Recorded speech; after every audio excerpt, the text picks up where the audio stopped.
Special programme पहुना में और मैं हूं आपके साथ छाया चौधरी। तो पहुना के अगले सफ़र में हम पहुंच चुके हैं बलौदा बाज़ार के कसडोल में। जी हाँ, कुश की नगरी, और यहाँ की धार्मिक मान्यता भी काफ़ी है और काफ़ी पुरातन इस क्षेत्र को माना जाता है, क्योंकि कहा जाता है और मान्यता भी है कि ये लव कुश की जन्मस्थली है। जी हाँ, और रामायण जो श्री राम को चरितार्थ करती है उससे एक बड़ा हिस्सा यहाँ पे लिखा गया था। और एक खास बात आपको बता दें कि महर्षि वाल्मीकि का आश्रम भी यही है। तो यहाँ पे हम मौजूद हैं और यहाँ हम आपको एक ऐसी शख्सियत से मुलाकात करवाएंगे जो महिला उत्थान के बारे में काफ़ी सोचती हैं, काफ़ी आगे बढ़ रही हैं और एक महिला राजनीतिकार भी हैं। जी हाँ, हम बात कर रहे हैं नीलू चंदन साहू जी की। तो चलिए सीधे उनसे मुखातिब होते हैं, उनसे बातचीत करते हैं कि वो क्षेत्र के लिए क्या सोचती हैं। लेकिन सबसे पहले एक कहानी और उनकी जीवनी।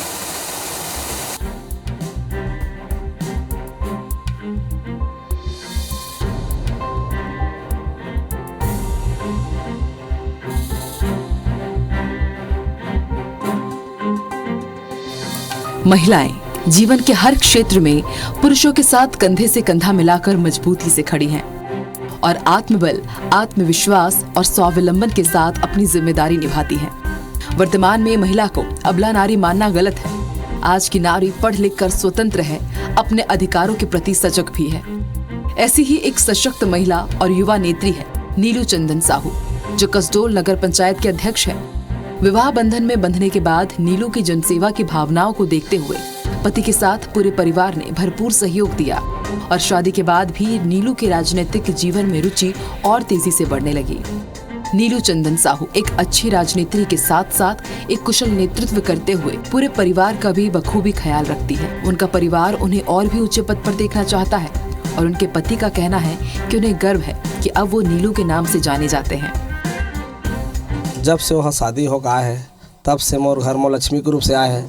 वो पहली बार जो चुनाव लड़े तो पार्षद बनी हो, उसके बाद दूसरी बार लड़े तो फिर वो अध्यक्ष बने। मैं उसको हमेशा राजनीतिक रूप से आगे बढ़ना देखना चाहता हूँ मैं, और हमेशा उसका आम जनता और लोगों ने उससे साथ जुड़ना देखना चाहता हूँ मैं। नीलू आज कसडोल नगर पंचायत के अध्यक्ष के साथ साथ समाज में भी बड़ी भूमिका अदा कर रही हैं। शादी के बाद पहला चुनाव पार्षद के लिए लड़ा था और भारी मतों से जीत भी हासिल की। नीलू लगातार आगे बढ़ती गई। जनता ने इनके काम का पूरा समर्थन किया। पंचायत चुनाव में नीलू ने फिर से अपने क्षेत्र से जिला पंचायत अध्यक्ष का चुनाव लड़ा, जिसमें क्षेत्र की जनता ने भरपूर आशीर्वाद देते हुए उन्हें विजयी बनाया। राजनीति के अलावा नीलू का विशेष कार्य नारी सशक्तिकरण को लेकर है। नीलू जी बहुत अच्छा है अध्यक्ष के मामले में, उससे अच्छा कसडोल में कोई है ही नहीं है।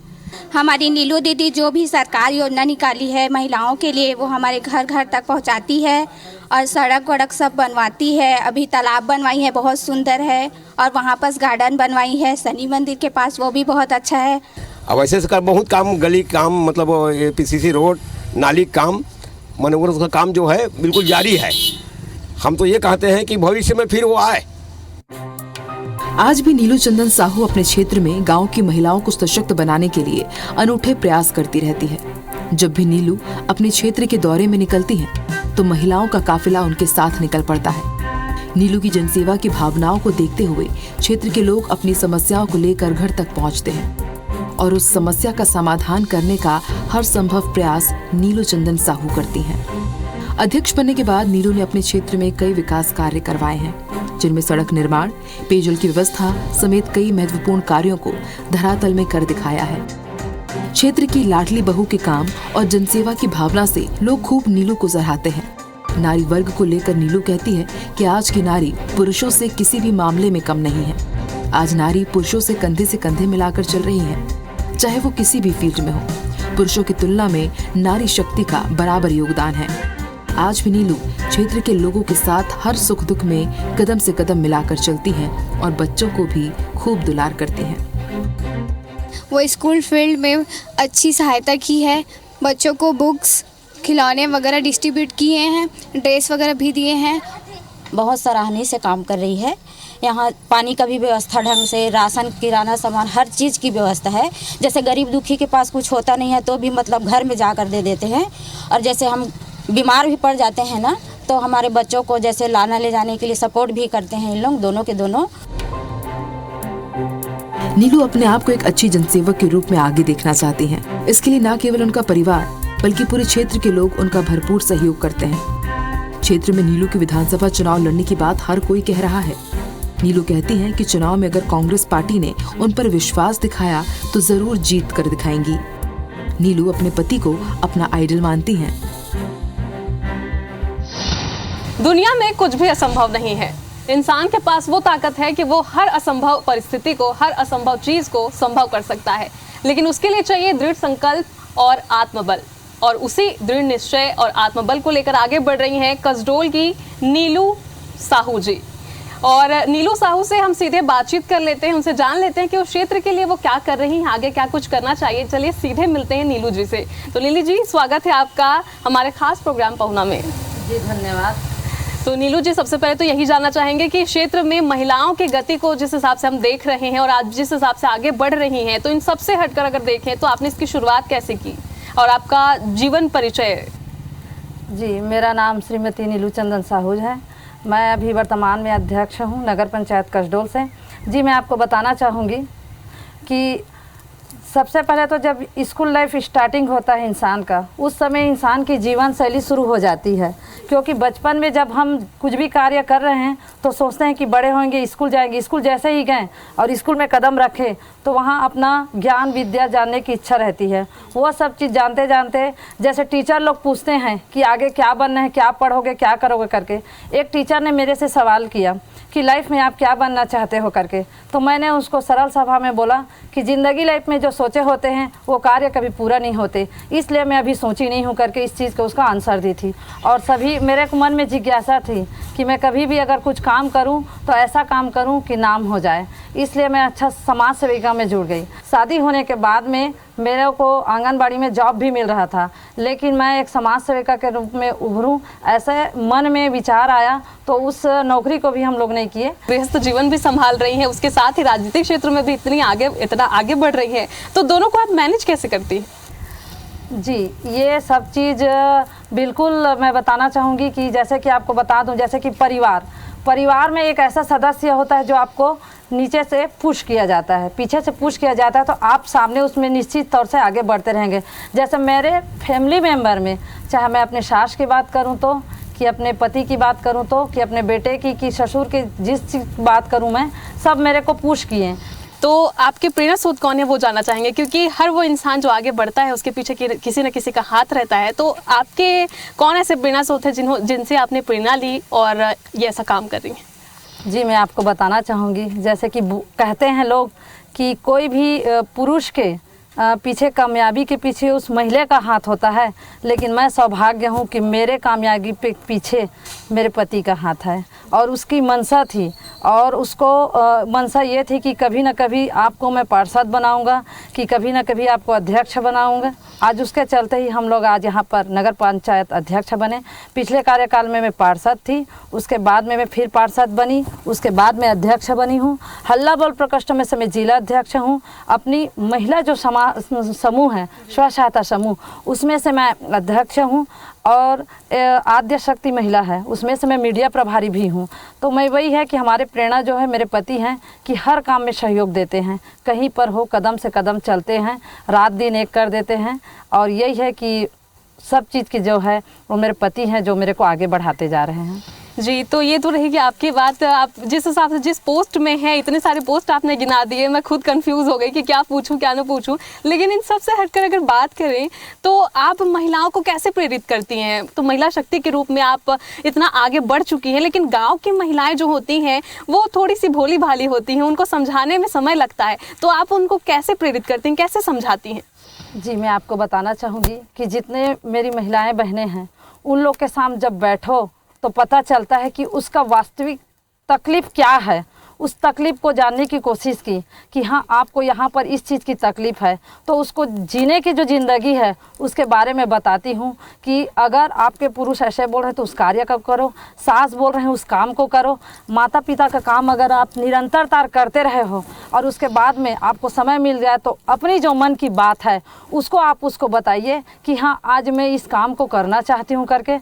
अगर पति को अच्छा लगे, सास को अच्छा लगे तो आप उस कार्य को निरंतर करिए रहिए। कहते हैं ना, हजारों फूल चाहिए एक माला बनाने के लिए, हजारों फूल चाहिए एक माला बनाने के लिए, और हजारों दीपक चाहिए एक जोत जलाने के लिए, और हजारों बूंद चाहिए समुद्र बनाने के लिए, लेकिन एक स्त्री काफ़ी है घर को स्वर्ग बनाने के लिए, घर को स्वर्ग बनाने के लिए। जी बहुत बढ़िया, ये सुनकर बहुत अच्छा लगा है। जो लाइनें आपने बोली उससे ज़रूर हमारे जो महिला दर्शक हैं वो काफ़ी प्रेरित हुई होंगे, और जाहिर सी बात है कि महिला जो चाहती है वो कर दिखाती हैं। और जिस हिसाब से आपने बताया कि पुरुषों के पीछे महिलाओं का हाथ होता है, वैसे ही आपके पीछे आपके पति का जिस तरह से हाथ है तो महिला भी काफ़ी प्रेरित हुई होंगी, हम लोग के जो भी दर्शक हैं। तो चलिए आगे बढ़ते हैं और आपसे ये भी जानना चाहेंगे अभी इस क्षेत्र के लिए आपने कौन कौन से ऐसे विकास काम किए हैं जिससे जनता संतुष्ट हुई है और आपको इस पद पर वो लेकर आई है।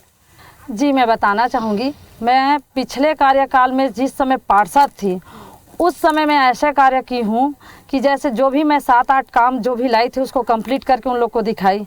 फिर जो मेरे जो पार्षद बनने के बाद में जो मोहल्ला वासी थे, जो नगर वासी थे, उन लोग के मन में जिज्ञासा है कि हमको इसको अध्यक्ष के रूप में देखना है। तो आज उन लोग के आशीर्वाद से मैं यहाँ पर अध्यक्ष बनी। जैसे अध्यक्ष बनी हूँ तो निरंतर कार्य करती रही हूँ, जहर रोड के लिए देखा जाए तो, कि नाली के लिए देखा जाए तो नीलू जी, अब इस क्षेत्र के लिए आपके क्या सपने हैं? आप इस क्षेत्र के लिए क्या नया करना चाहती हैं? इस क्षेत्र में मैं अक्सर देखी हूँ कि जितने नगरवासी हैं उन लोग का छोटा छोटा सपना रहता है जिसको हर एक व्यक्ति सपना साकार नहीं कर पाता। उस सपना को साकार करने के लिए आज मैं जिस यूनि में चल रही हूँ तो मेरा मानना ये है कि नगरवासी लोग संतुष्ट हो गया मतलब सपना साकार हो गया। तो जैसे नगरवासी लोग का सपना होता है कि अभी आपको बताना चाहूँगी, जैसे कि कहीं पर जल भराव हो रहा है, कहीं पर और कुछ हो रहा है, अगर उस समस्या का हम समाधान करते हैं तो निश्चित ही आम जनता खुश हो जाएगी। तो नीलू जी, सरकार की जो योजनाएं हैं, क्योंकि सरकार की योजना हर उम्र वर्ग के लिए है, बच्चे हों, युवा हों, बुजुर्ग हों, हर क्षेत्र में सरकार ऐसी ऐसी योजनाएं लाती है जो उनके लिए लाभदायक हों, उनसे वो आगे बढ़ सकें। तो इन सब उम्र वर्ग को आप कैसे मैनेज कर पाती हैं, कैसे समझा पाती हैं कि सरकार ने ये योजना आपके लिए लाई है तो इसमें आप आगे बढ़ें, अपना पार्टिसिपेट करें, किस तरह से करती हैं? जी मैं आपको बताना चाहूँगी कि जैसे कि हम लोग किसी बुजुर्ग के पास बैठे हैं और वहाँ पर बैठने पर उसके तकलीफ़ को पूछते हैं कि क्या समस्या है करके, तो वो बताते हैं कि ऐसा समस्या है करके, तो उसको बताते हैं कि सरकार ने अभी आपके लिए वृद्धा पेंशन का योजना लागू किया है, क्या उसमें फॉर्म डाले हो? तो हाँ डाला हूँ। तो आपको पेंशन मिल रहा है? हाँ पेंशन मिल रहा है। तो ये सब चीज़ जैसे वृद्धा के लिए हो गया। और जैसे अपना युवा है तो युवाओं को तो भी बेरोज़गार भत्ता हमारी सरकार दे रही है, क्योंकि अभी के जनरेशन में देखा जाए तो हर जगह नौकरी की व्यवस्था नहीं कर पाई थी, जिसकी वजह से बेरोज़गार हैं उन लोग के लिए बेरोज़गार भत्ता चालू कर दिए हैं, जिससे बेरोज़गार भत्ता युवा लोग को लाभ मिल रहा है। और रही बात शिक्षा की, तो हमारे जो यशस्वी मुख्यमंत्री जी है वो स्वामी आत्मानंद स्कूल अभी संचालित किए हैं, जिसमें हमारे गरीब परिवार किसान वर्ग के बच्चे लोग जाके वहाँ इंग्लिश में शिक्षा ले सके। साथ ही साथ अभी उसको हिंदी मीडियम में भी संचालित कर दिए हैं। तो नीलू जी, ये तो हो गई शिक्षा की बात और महिलाओं की बात, युवाओं की बात, लेकिन अगर इन सबसे हटकर देखें तो स्वास्थ्य के लिए आप क्या कर रही हैं? क्योंकि यहाँ जनता के लिए सबसे ज़रूरी होती है कि वो स्वस्थ रहें, मस्त रहें और आगे बढ़ते रहें। तो उनके स्वास्थ्य के लिए आपकी क्या योजना है, क्या प्लानिंग है? जी मैं बताना चाहूँगी कि स्वास्थ्य को लेकर तो मैं सबसे ज़्यादा चिंतित थी, लेकिन जैसे ही हमारे सरकार ने स्वावलंब योजना चालू किए, जो लगातार बस यहाँ पर आ रही है, तो मैं घर घर जाके सभी आम नागरिक जनता को बताई कि आज हमारे जो मुख्यमंत्री जी हैं वो स्वावलंब योजना के अंतर्गत यहाँ पर जैसे कि धनवंतरी है, मेडिकल स्टोर, वहाँ जाओ और वहाँ कम रेट में दवाई पाओ। जैसे कि कोई भी दवाई का रेट आप ऐसे मेडिकल स्टोर में जाओगे तो उसका रेट सबसे ज़्यादा रहता है, लेकिन जो धनवंतरी मेडिकल स्टोर है अगर वहाँ जाते हैं हम लोग तो निश्चित ही वहाँ सस्ते में दवाई मिलती है, जिससे स्वास्थ्य भी ठीक होता है और पैसे की बचत भी हो जाती है। नीलू जी, आपने अब तक समाज के उत्थान के बारे में क्या सोचा है? आपने अभी तक क्या किया है और आगे आपकी क्या प्लानिंग है? जी मैं आपको बताना चाहूँगी कि अभी मैं वर्तमान में साहू समाज की उपाध्यक्ष हूँ और वर्तमान में ही जो विगत 15 वर्षों से यहाँ पर मांग थी अपने साहू समाज की, चाहे भवन का हो या मूर्ति का, उसका भव्य यहाँ स्वागत करके आज मूर्ति स्थापना भी किए हैं। और साहू संघ से जो हमारे अध्यक्ष जी हैं, जो भी मेरे को काम बताए हैं, निर्देश दिए हैं कि इस काम को करना है, तो निश्चित समाज के तौर पर देखा जाए तो मैं हर समाज के लिए काम की हूँ, चाहे वो यादव समाज है, कैवर्त समाज, सर्व समाज के लिए मैं कसडोल नगर में हमेशा काम करते आ रही हूँ। तो नीलू जी, IBC 24 परिवार के भी दर्शक काफ़ी हैं जो महिला हैं, और आप उन्हें कुछ प्रेरित करिए या फिर कुछ मैसेज दीजिए ताकि वो आगे बढ़ सके। जी मैं बिल्कुल बताना चाहूँगी कि अभी मैं अपने वर्तमान में साहू समाज की भी उपाध्यक्ष हूँ। मेरी जितने महिलाएं बहनें हैं उन लोग से एक ही बात बोलना चाहूँगी कि नारी तू एक महान है, नारी तू एक महान है, उस देवी का वरदान है, उस देवी का वरदान है जिसको हर कोई नहीं समझते उसे हर कोई समझ गए, ऐसा तू वरदान है। तो नीलू जी, अब आप खुद को किस मुकाम पर देखना चाहती हैं और यहाँ की जनता क्या चाहती है? जी मैं आपको बताना चाहूँगी कि मेरे को जनता का इतना स्नेह और प्यार मिला है और आशीर्वाद मिला है, जो निरंतर मैं बोलूँ तो लगभग बोला जाए तो 10 साल हो गए उन लोग का आशीर्वाद लेते हुए, और उन लोग 10 साल हो गए प्यार देते हुए, और उन्हीं लोग का आशीर्वाद था तो आज मैं यहाँ पर अध्यक्ष के मुकाम में खड़ी हुई हूँ। आगे अगर मेरे को जनता देखना चाह रही है और चाहती है और अला कामान मेरे को अगर मौका देते हैं तो निश्चित ही मैं विधानसभा में भी बहुत अच्छे से कार्य करूँगी। तो ये तो थी हमारे साथ नीलू चंदन साहू जी, जो नगर पंचायत की अध्यक्ष हैं कसडोल की, और इनसे हमने मुलाकात की और जाना कि क्षेत्र के विकास के लिए क्या सोचती हैं और कौन सा मुकाम हासिल करना चाहती हैं, और इनके सपने कब तक पूरे होंगे ये तो देखने वाली बात होगी। फिलहाल इस एपिसोड में इतना ही। अगले एपिसोड में फिर हम आपको ऐसी शख्सियत से मुलाकात करवाएंगे जो एक नया मुकाम हासिल कर चुके हैं या फिर उस क्षेत्र के लिए नया मुकाम हासिल करना चाहते हैं, क्षेत्र की जनता के लिए आगे आना चाहते हैं। तो इसी के साथ इस एपिसोड में मुझे दीजिए इजाजत। कैमरामैन संजीव सिन्हा के साथ मैं छाया चौधरी, IBC 24 कसडोल।